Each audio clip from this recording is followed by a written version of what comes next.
Hey, John. Eric, how you doing? Doing all right. Welcome to Mostly Security, 62.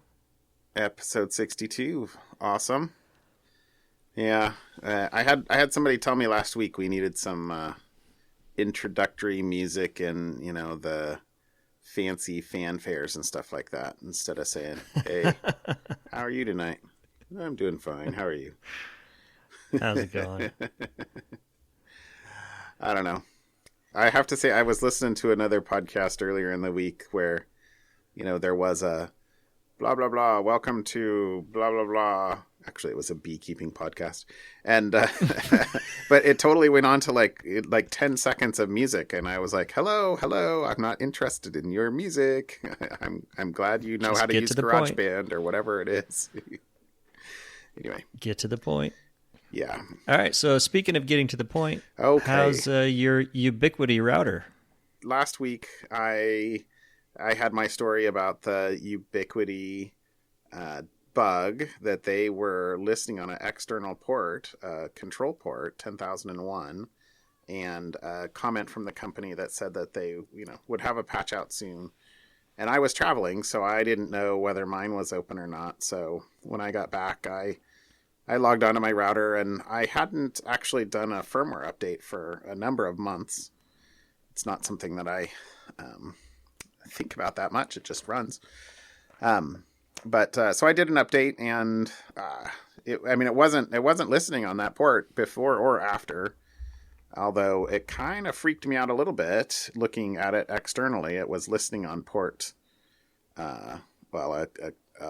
It was listening on a web port.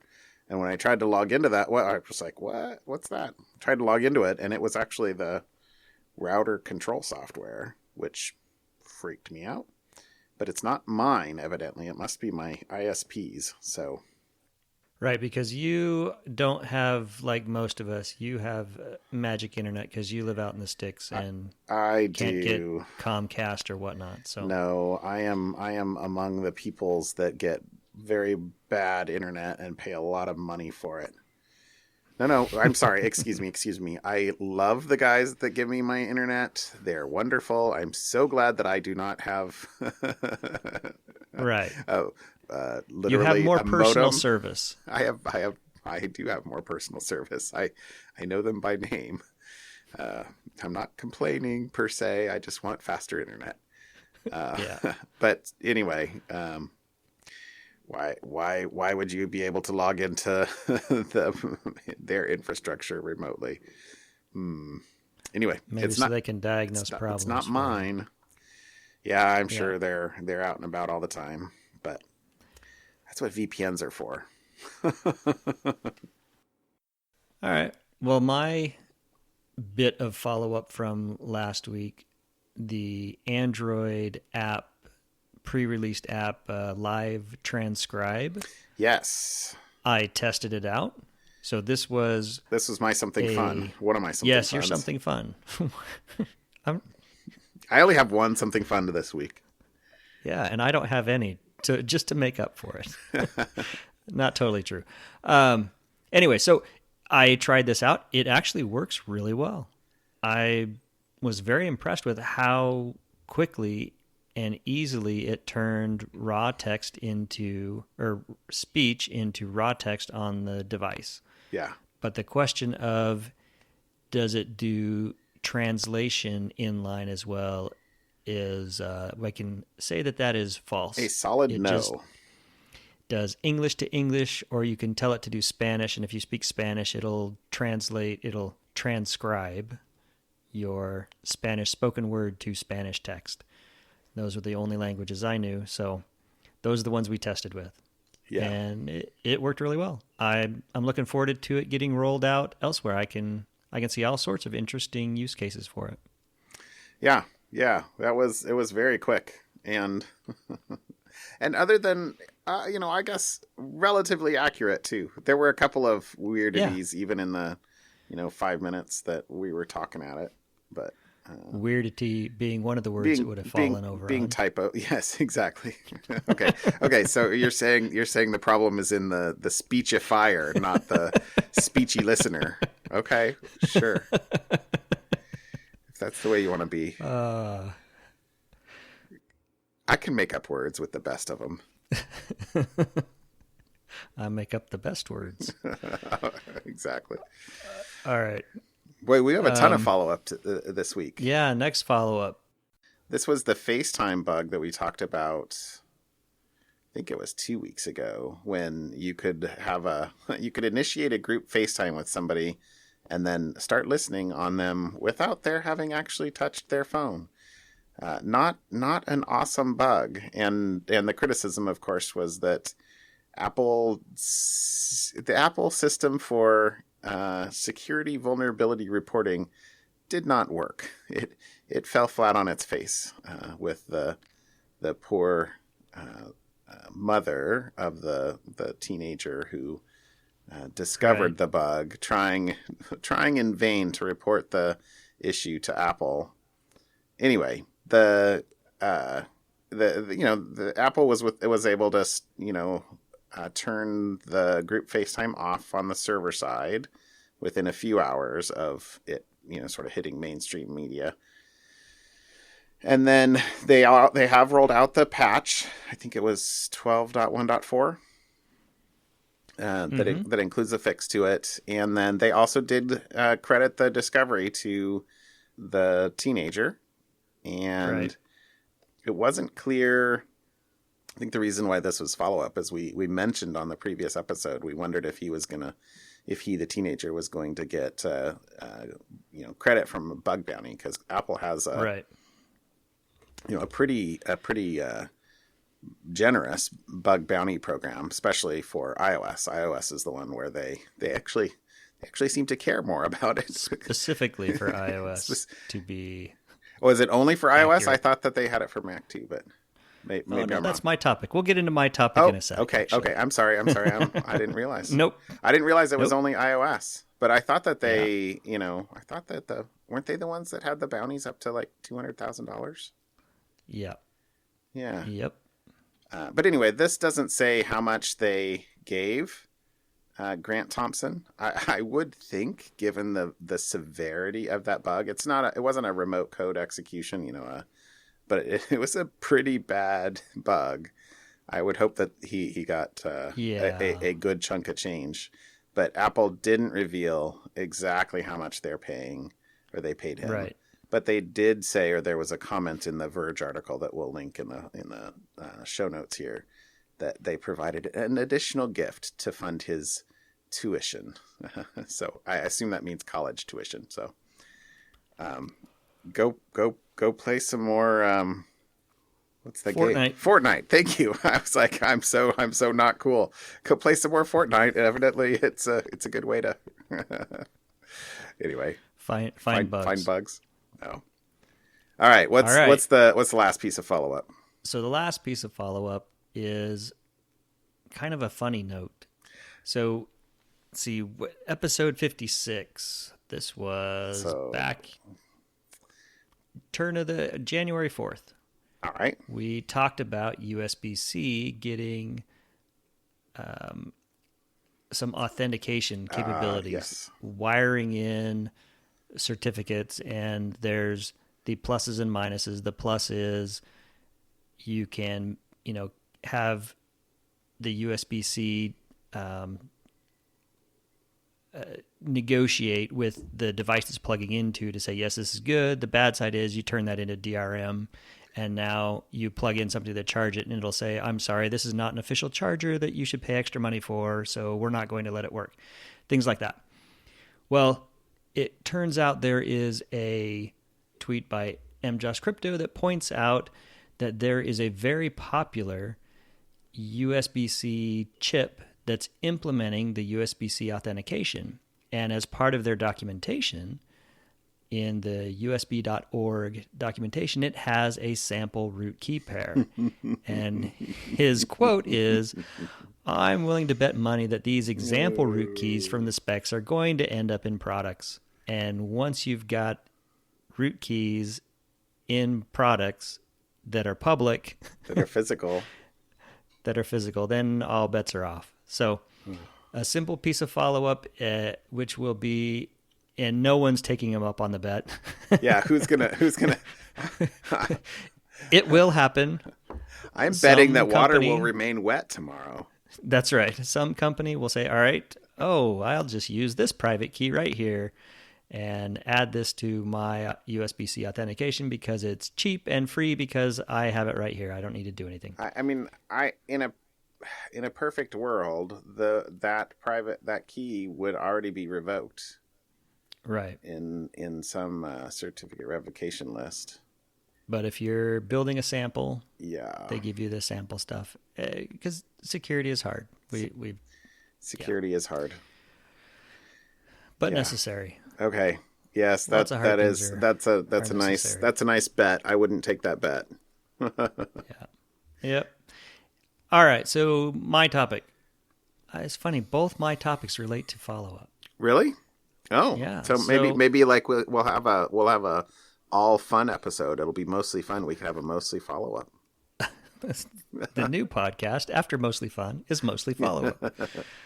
So this one is an article in the Register about a security researcher who has found a defect, a bug in the Mac OS keychain that allows access to harvest the passwords and private keys, etc., and tokens from the victim's keychain.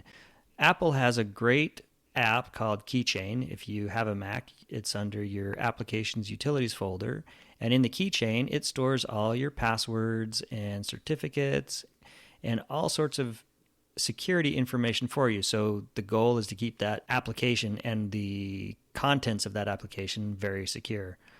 So this researcher has found a way to access that data out of the keychain from the Mac. And he has decided to take a stand because unlike iOS, where Apple has a bug bounty program to try to pay individuals for reporting the bugs they find directly to Apple so they don't get exploited in the wild, they do not have one for the Mac and Mac OS. And so he's not publishing it. He's not selling it to the highest bidder. He's saying, look, if you're going to pay money to iOS researchers, we still love the Mac too. Why don't we pay people who find stuff on the Mac? And so he got a well-respected additional security researcher to verify and validate that, yes, his thing is legit. He's not just kind of grandstanding or trying to make a name for himself. And so he's decided to make a stand and say, look, I've got something that is a very severe 0-day bug, and I think Apple should compensate. He doesn't give it an amount. He's not out there for greed or money. At least he's not saying he is anyways. But he's just saying, look, you're doing it for iOS. Why not for Mac OS? My favorite part of this article is Apple did not respond to a request for comment. However, according to their quarterly financial figures, Apple banked profits of $222 million per day, every day. So chucking some of that money at researchers who save your fans bacon would seem like a reasonable investment, but whatever. Anyway, so that's kind of follow-up to the iOS funny. one. Yeah, and I really stepped in it. I stepped in the perfect puddle earlier when I was like, they have it for Mac OS too, right? What a fool. Nope. What a fool I am. What a fool I am. No, it's all good. I totally thought they did. And then my second one is not so much security related, but Amazon decided to acquire the Eero routers. You and I both have them. I love my Eero routers. They're awesome. And I'll throw that one comment your way that you said, hey, I just haven't updated the firmware on my Ubiquiti router. I haven't updated the firmware on my Eero either. They do it themselves. That's because the Eero does it itself. Yeah, So, no, I have to say, I mean, I'm not unhappy with my Eros. I'm not unhappy with my Eros. But there have been a number of times where I've been like, I really want a little bit more control over what they're doing and a little bit more logging, a little bit more info, a little bit more debugging capability. right. And yet if I was on There, that side of the fence, I might wish for a little bit more of it just works. Uh, so I don't know. yeah. I helped my dad set up a Unify Ubiquity based Right. mesh network, and Mm-hmm. then this was maybe this past summer, I think, I forget. And then at Christmas time, or maybe they were both at Christmas time. Sorry, I'm trying to remember. I think maybe it was all in one. But the cool thing about that was they have the teleport, which I'm sure we talked about before, but a Yep. long time ago. And so when I set the teleport up, I was really jealous. Mm-hmm. That's really cool. And he's been using it everywhere they go. You know, he's kind of got it set up so that he can watch his movies from his home, Right. uh, home computer and stuff like that, which is cool. Uh, anyway, with regard to Amazon buying Eero, I mean, Amazon's been collecting themselves quite the little dynasty of IoT devices. Yeah. And I think what better way to get visibility into all the IoT devices inside someone's home than to own the router. I mean, I already have a bunch of the little cylinders. I've got the Ring doorbells, which Amazon also owns. And part of me thinks, wow, wouldn't it be cool if we could get all that together? And then the other part of me thinks, what's Amazon going to do with all the data that Eero's collecting now, which includes every website I visit, things like that. Yeah. So there are Any ways, I any think, to sneak around that. But if you own the eh, firmware and you can auto update the yeah, device, not without having another layer. That's yeah. but so any bets on when they'll integrate Alexa into the Eero stations? I I I'm gonna be waiting to say I told you so because I didn't. We must have talked about we that did. on one of these We actually on a did a super while old ago. episode. Yeah. I I don't think they will. Oh, I'll take that bet. There you go. I'll take that bet. All right, I'll bet you. I'll bet you the same as Trading Places. All right. The end of this year. When? Oh, you want to put We it? got You we want to have put to a have deadline? a when is this going to be done? Could they do? I'm not sure they do a turn by the end of this year. No. No, I will say by the end of 2020. All right. By the end of 2020, they will have integrated Alexa into the Eero or whatever Mm. the new Amazon Eero devices turn into that are the mesh routers. All right. Fair? I That's Is that is fair. that well qualified enough? I don't. That's well qualified. I will take the other end of that. Okay. I don't think they will. Okay. So who's Eddie Murphy in this? Okay. Okay. All right. Not every bet has to have a Let's victim. Okay. That's right. Okay. All right, what's your topics? Wait a second. Are you happy that Amazon's buying them or not? You didn't actually say. I Part of me thinks that this will be hopefully an add some integrations that would not have been possible before between my Eros and the cylinders and my Ring devices. But Amazon has had Ring for a couple years now, and still it's They not haven't done integrated anything. anywhere. Yeah, they haven't. So Well, so I've got a question for you. Do they integrate Eero Plus into Prime? now that would be my biggest fear with this is that they get rid of what currently they're doing with the Eero Plus and replace it with something else because I like what I'm getting with Eero Plus. And would they integrate it with Prime? I don't know.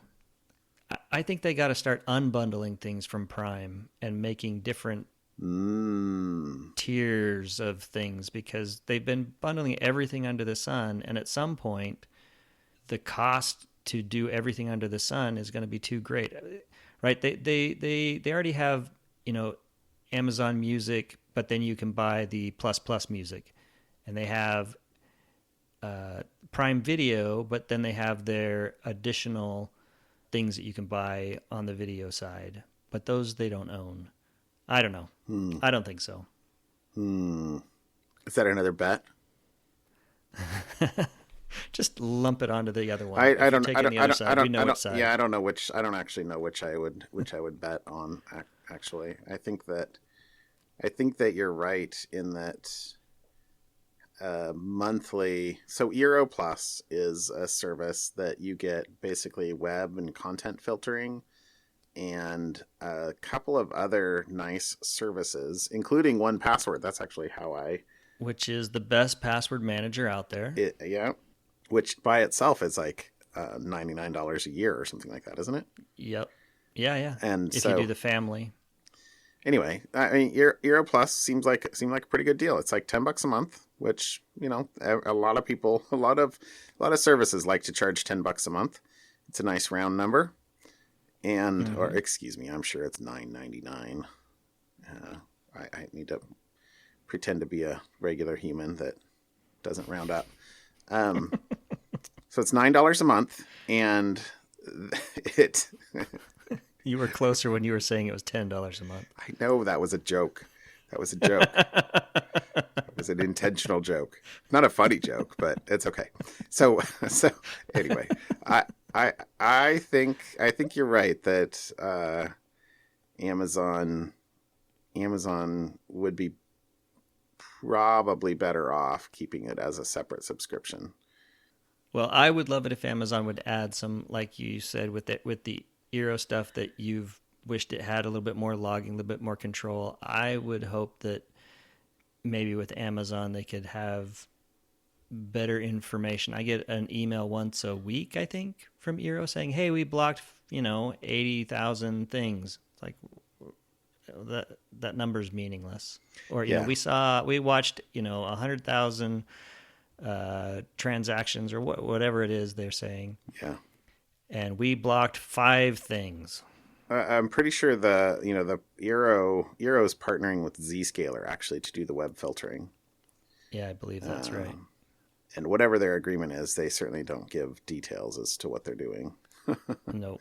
But all right. Well, anyway, I'm not doom and gloom with Amazon including everything, but I'm also, I was kind of rooting for Eero. I guess they're going to get their exit.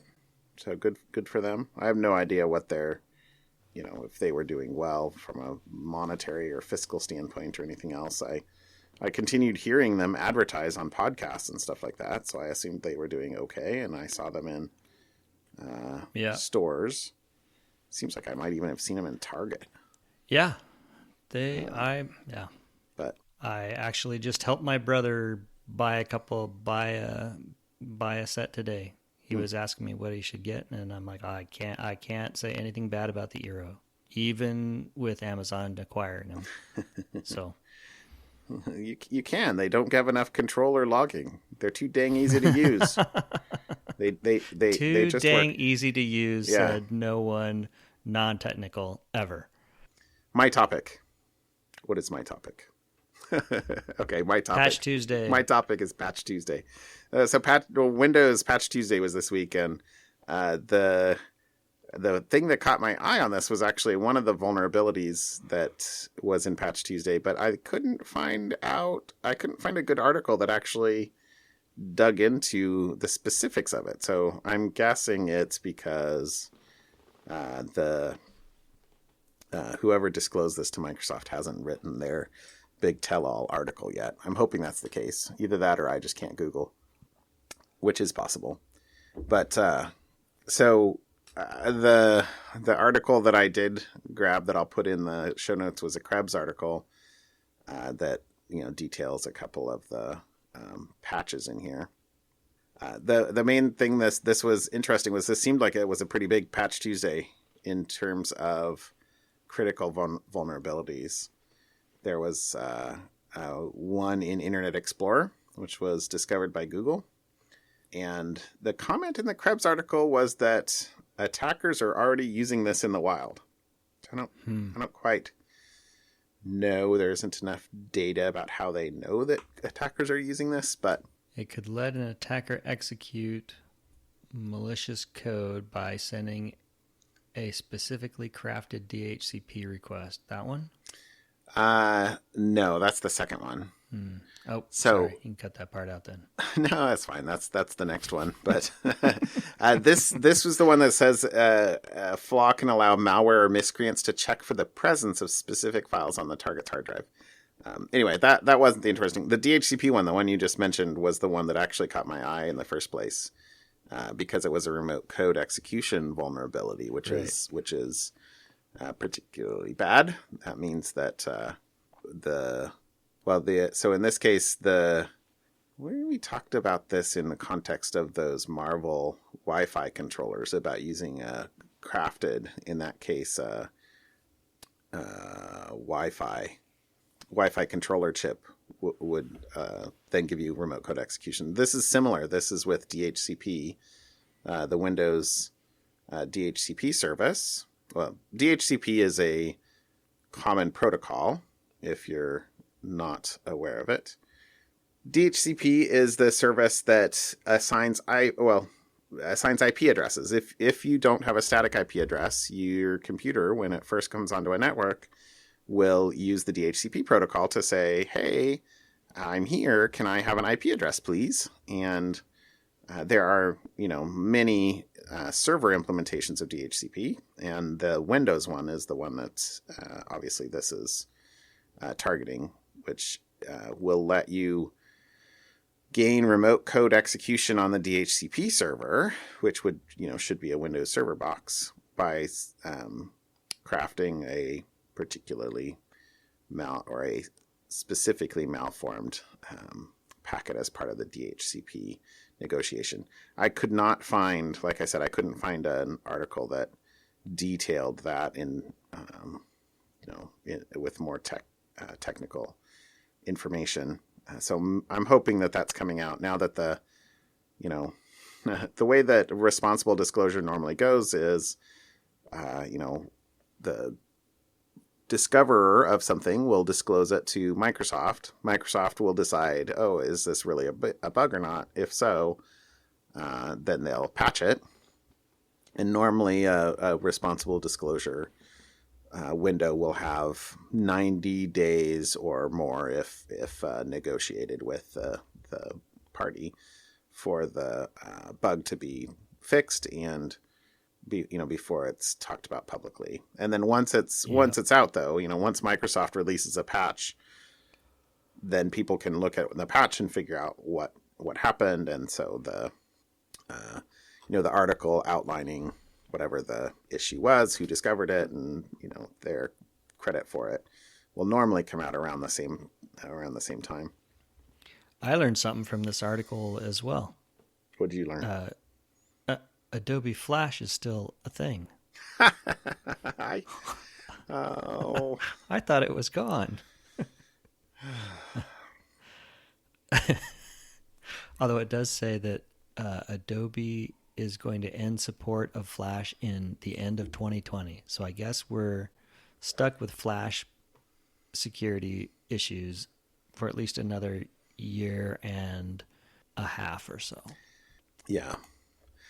Yes, Flash is still a thing. I even know some companies that still have Flash products. I do. Really? You do too, my friend. No comment. No comment. All right. Yeah. Okay. Anyway, the third of these vulnerabilities that was outlined in here was the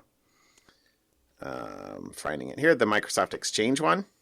So this all three of these I thought were worth saying. Ooh. So Microsoft Exchange one, this will allow an attacker that's on the same network as the Exchange server to access the inbox of other users. Well, at least it doesn't actually say Exchange server. It says, at least in the Krebs article, it says that could allow I'm quoting here, that could allow an attacker on the same network as the target to access the inbox of other users. The attacker on the target. So I guess I was assuming that the target was the Microsoft Exchange services. But I guess, I mean, if you're trying to spoof or intercept the conversation between, a device and Exchange, maybe it's a protocol vulnerability. I wish there was more info for all of these, but it's a good idea to have these things, apply these patches relatively quickly, I would say. I still think all I learned is that Flash is still a thing. Oh, yeah. I saw another tweet today, and I see these every once in a while, but it's totally true. I mean, you can spend an enormous amount of time and energy and everything else chasing the weird, rare, targeted attacks and, special things. But your first and best, expenditure of time, energy, and money is on making sure you've got a really good, clean practice for the basics. Staying patch, having good authentication, passwords, two-factor auth everywhere. Know what devices are on your networks. Know, who's logging in. And anyway, it's the basics first. And I think too many people try and get fancy at the top of the pyramid without having really built out their base. There's a computer science analogy with writing unit tests, I think, here somewhere. Anyway. Yeah. All right, my second article. So I actually had two, and this one came from Thomas Rokia, who works for McAfee. He is a Frogger with a 0, F-R-0-G-G-E-R, I think, on Twitter. _ Okay, so Frogger _ afterwards is what you're saying. F-R-0-G-G-E-R _ Anyway. So this caught my eye. He's the one that sent me that tweeted out a link to this. This is actually an article by Trend on a intriguing Mac bit of malware / adware. And this was intriguing because it's leveraging Mono to bypass some of the built-in Mac security controls. And so Mono is a way to run Windows executables on a Mac. Kinda. I would say that Microsoft's latest being the last 10 years, I don't know when .NET first came out, but the .NET framework is Microsoft's interpreter. Their, basically their feint to Java. Yes, exactly. and it's their interpreted language, right? So it's their virtual machine, I guess you'd say, for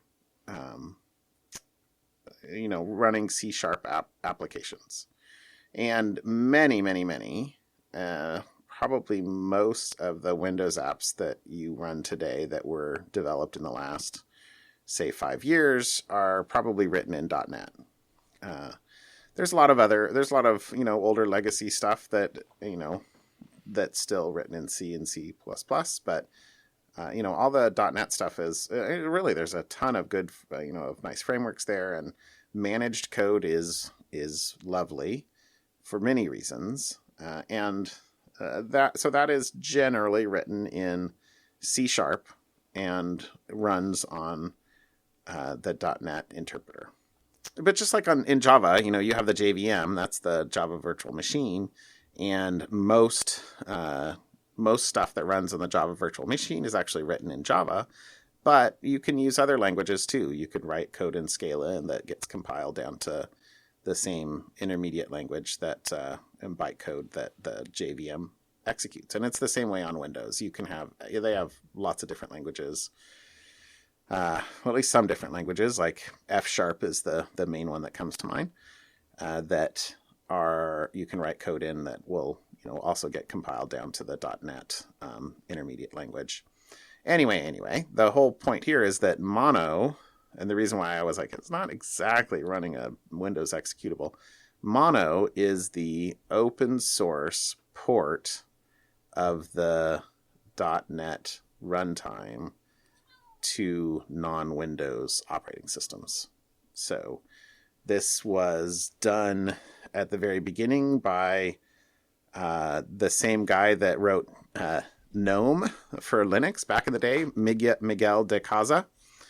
And anyway, so GNOME will allow you to write and run .NET applications on other operating systems, including Mac OS. But normally you have to have the .NET framework or the Mono framework installed before you can do this. But anyway, in this particular instance, it looks like there's if you look in the contents of the DMG file that's down in this article, you can see there's a libmono blah blah blah blah blah .dylib. Yep. And Xamarin.Mac. There's a bunch of DLLs that are basically Windows DLLs and presumably a quote-unquote Windows executable, but the Mono framework will allow you to run. I didn't know it would let you load a DLL if it's a managed DLL, or literally run an executable. I didn't know that. I haven't ever actually written anything in Mono, but this was interesting to me. I can't quite. There's not enough detail here for me to really say how is this bypassing Gatekeeper, because it seems like it should still, if you download a DMG off of a untrusted site, it's not signed, it should still present you with an error that says, do you want to allow, do you want to run this? Right. So I don't know. Feels like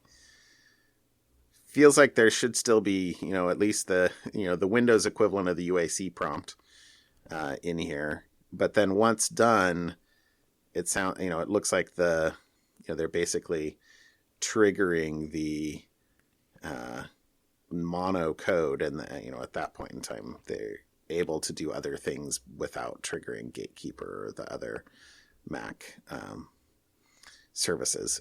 Right, because the dynamic library for Mono gets loaded as part of whatever, and then as it executes, loads the DLLs or the executable, those signatures, Gatekeeper does not check signatures of Mono-based executables, Mono-based PE, Right, it's only checking the Gatekeeper is only checking the native Mac applications. Yeah, when they try to launch. So it does seem like a hole somewhere in how, at a minimum, the Mac process that is launching Mono should be checked.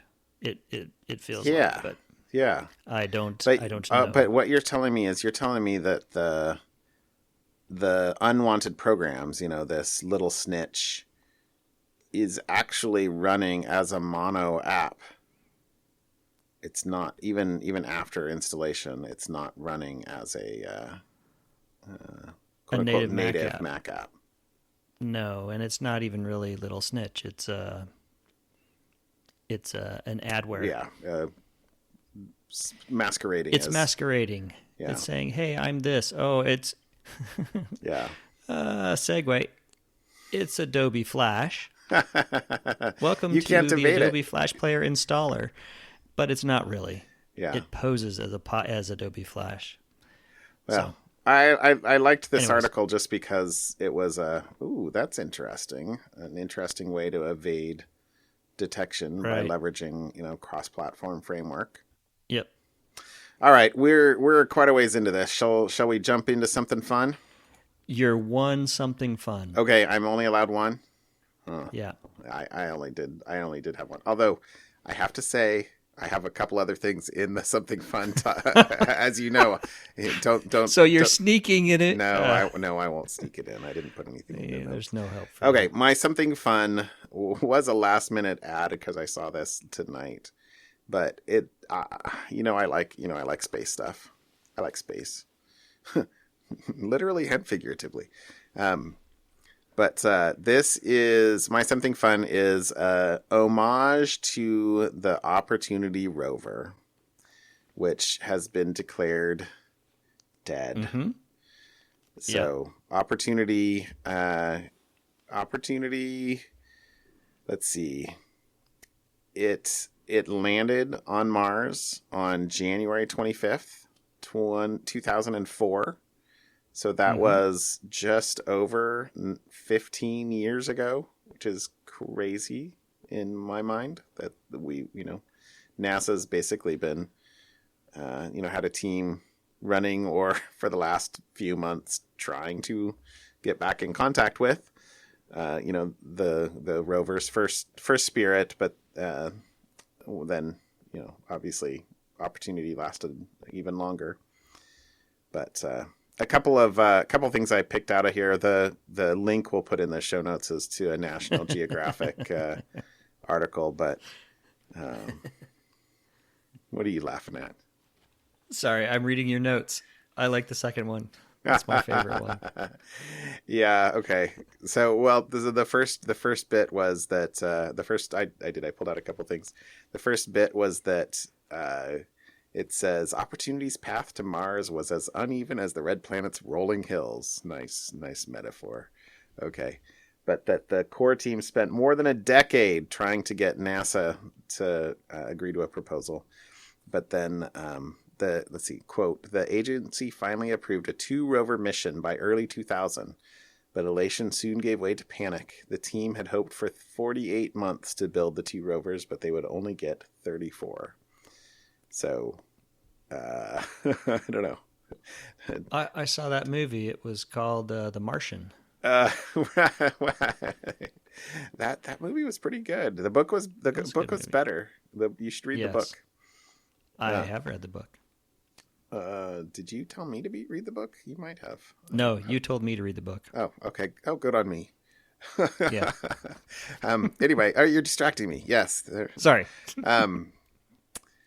So the Squirrel. second thing I know, squirrel. The second thing I pulled out was that they basically were working in 8-hour shifts, 3 8-hour shifts a day, 24 hours a day, 7 days a week.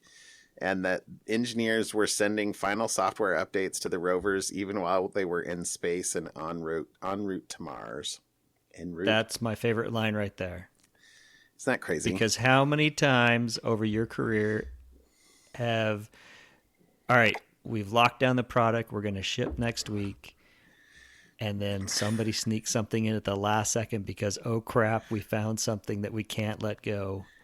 Yeah. Well, I didn't pull out the quote, but if you read the article, a few paragraphs below this, there was a bit where they said that Spirit landed before Opportunity did, and like they sent an update. They discovered a error with Spirit where it was had lost communication for a number of days, and they actually sent an update to Opportunity to fix that issue just before it landed.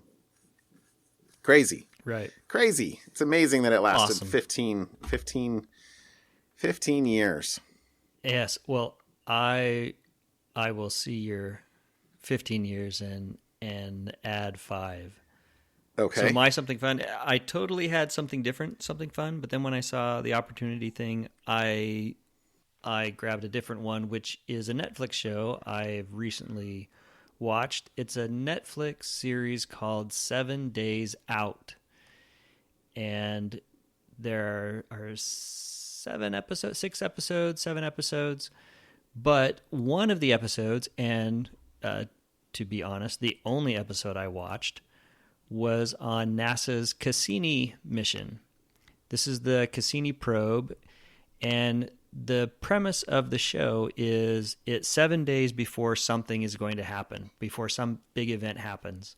And it films and catalogs those in documentary style, those 7 days before the last 7 days of leading up to whatever that event is. Some of the others are what are some of the others?